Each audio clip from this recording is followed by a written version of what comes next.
Hotties, and this is episode 6, the Valentine's Day edition. And I'm here with my boyfriend Joshua, and we are going to be talking about love and relationships. We have some couples on here today, so just keep on watching. All right, you can go first. Okay.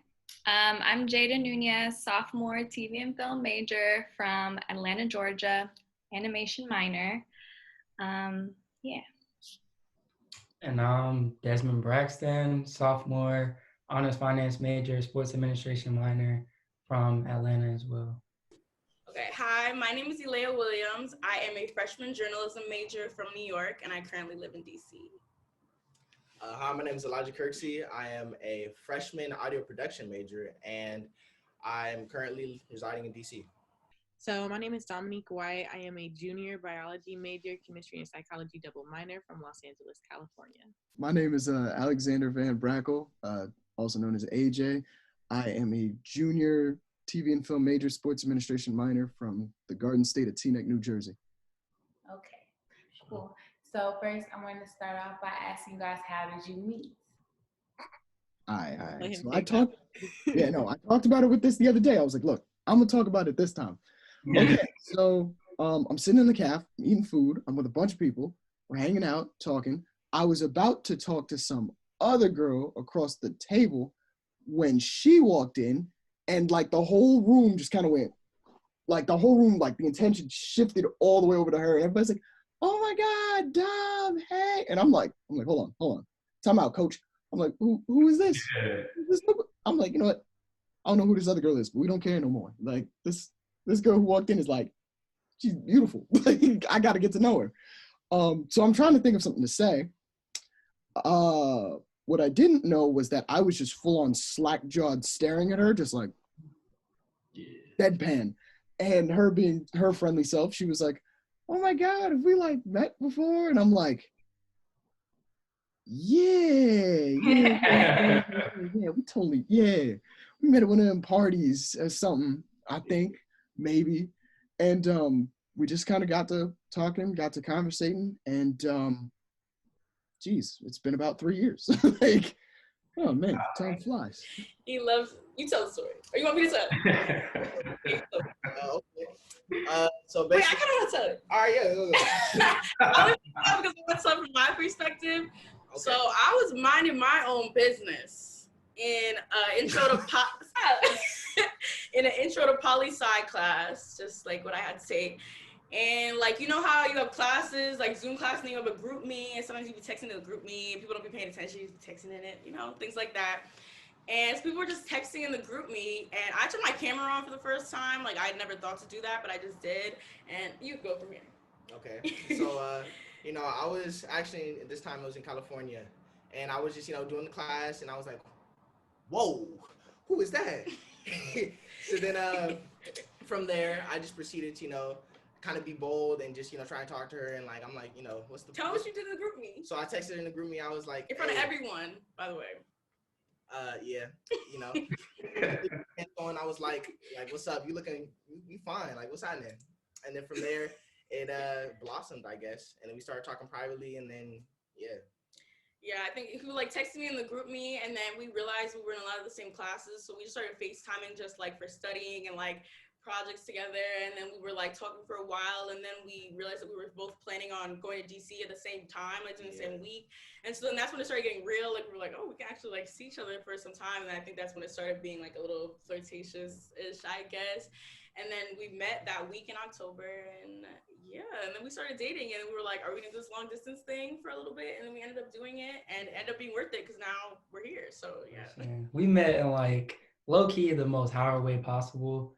It was like freshman week. It was the end of freshman week. It was like that Saturday, and then we was walking across. Well, I was walking across the yard, and then I seen Cap or Colonel, and then I walked up to him, and like she was there, and then she walked up too, and I was like, okay.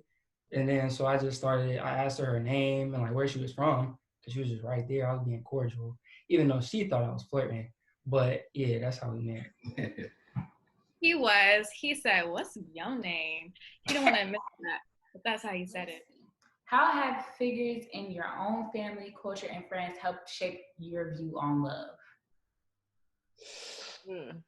Oh boy. That's a little difficult because my parents are divorced, but I know Mine are that the also reason divorced. why they're divorced is because like they had like a lack of communication. So I think that like seeing their relationship and like how they didn't communicate with each other kind of made me think like even before I got into a relationship, like I want to be able to communicate with my partner. So even though that was a struggle for me, I think I've worked a lot on that in our relationship. So that definitely kind of, I guess, shaped like how I wanted to go into a relationship. What is your favorite romantic thing to do?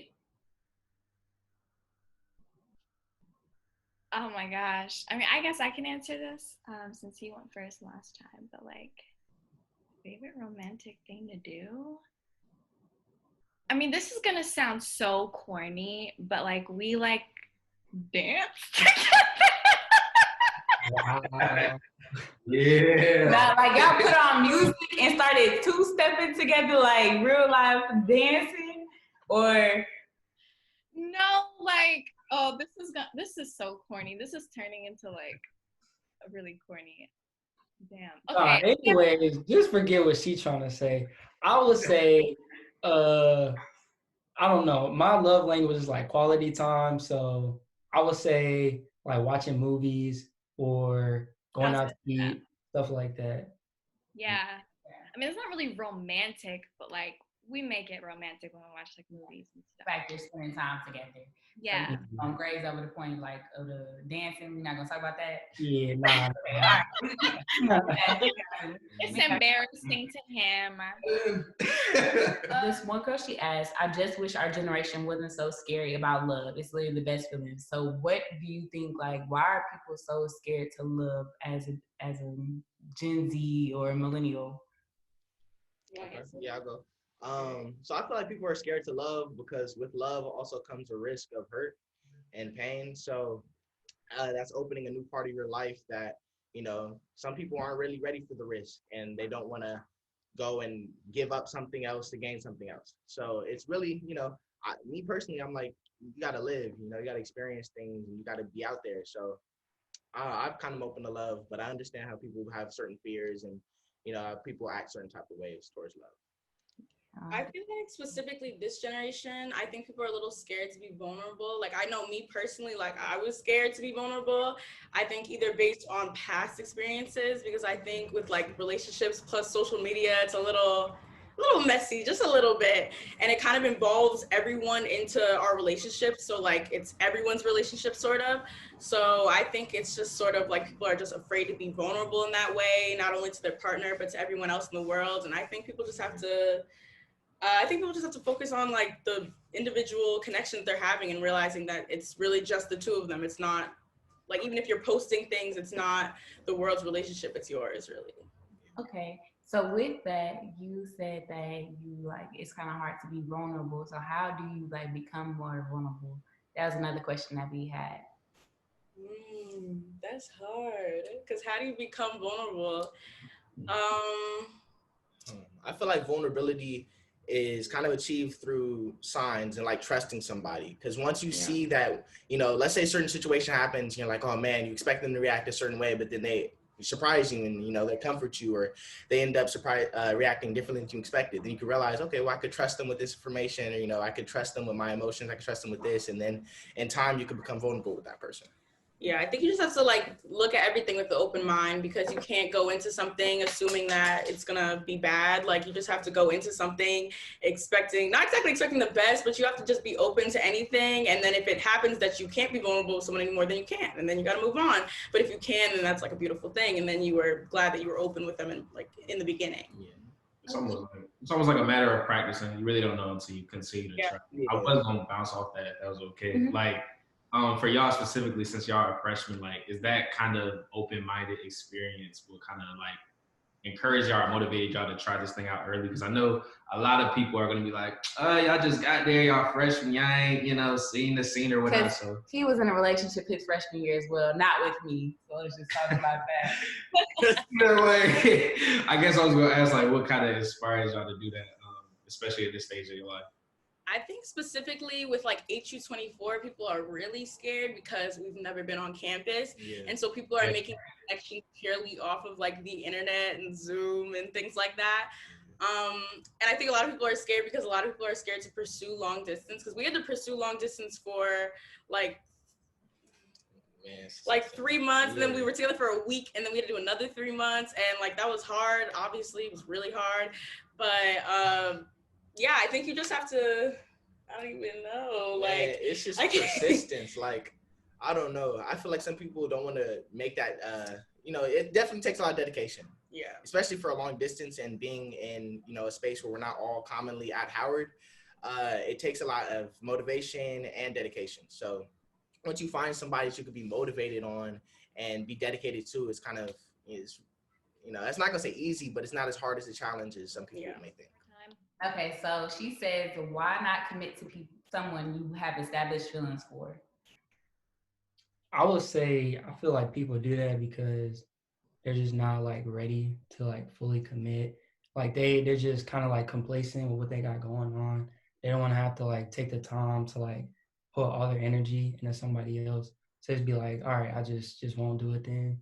Just because, like I said, they kind of complacent with what they got going on right now. And they're not ready or like willing to like, because being in a relationship is like a full-time commitment, and they're just not ready to like put in all that time and do all that. So yeah, I agree. I feel like some people just aren't in the right space to be in a relationship, and some people, like, I don't know, like he said, they're not in the right headspace and they're just not down for it. I look, you got a question.